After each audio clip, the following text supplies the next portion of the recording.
Donc ici, on commence dans la question 23 de l'exercice 4. On doit chercher le domaine de la fonction f qui est définie de cette façon. Donc on doit poser les conditions d'existence. Il y en a beaucoup qui ont bien pensé à me mettre 3x moins 2 différent de 0, c'est bien, mais ils ont oublié de voir qu'ici, le logarithme en base e, il est appliqué à 3x plus 2 sur 3x moins 2. Donc une deuxième condition d'existence, c'est d'avoir cette fraction 3x plus 2 sur 3x moins 2 qui soit strictement positive. Et pour trouver le signe de cette fraction, une fraction elle est strictement positive si son numérateur et son dénominateur sont de même signe. Ok ? Il faut qu'ils soient de même signe en même temps. Donc, ou ils sont tous les deux strictement positifs, ou ils sont tous les deux strictement négatifs. Et donc, pour trouver, il ne suffit pas de dire x, il doit être positif. Il faut faire un tableau de signes. Donc, on fait un tableau de signes. Le tableau de signes, on regarde d'abord le signe du numérateur, 3x plus 2. 3x plus 2, il va être égal à 0 quand x est égal à moins 2 tiers. Moi, je visualise, vous faites comme vous voulez, hein, mais moi, je visualise une droite d'équation y égale 3x plus 2. Cette droite, elle a une pente 3 qui est positive. Donc, je visualise une droite qui est comme ça, qui coupe l'axe des abscisses au point d'abscisse moins 2 tiers. Et donc, quand x est plus grand que moins 2 tiers, la droite, les points de la droite qui ont une abscisse qui est plus grande que moins 2 tiers, ils sont au-dessus de l'axe des abscisses.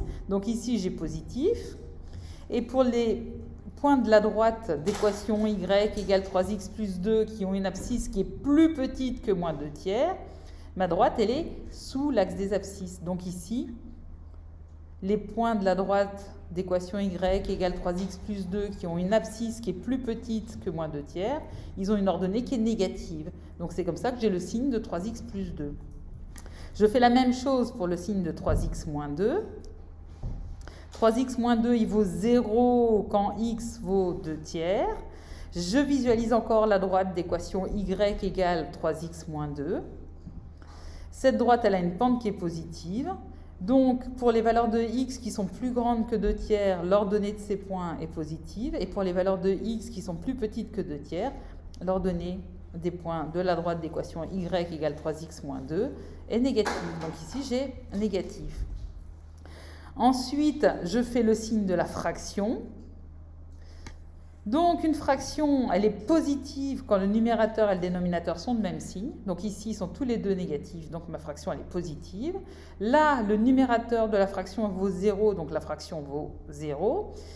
Dans la partie où x est compris entre moins 2 tiers et 2 tiers, le numérateur, il est positif, le dénominateur, il est négatif. Donc ma fraction, elle est négative.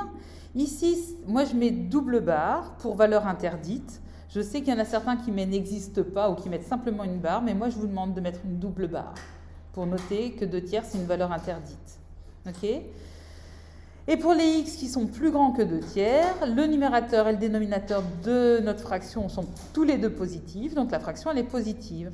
Et en résumé, eh bien, on sait qu'on doit prendre les valeurs de x pour lesquelles la fraction est strictement positive en enlevant les valeurs de x pour lesquelles 3x moins 2 est différent, enfin est égal à 0 plutôt, donc puisqu'on n'a pas le droit d'être égal à 0.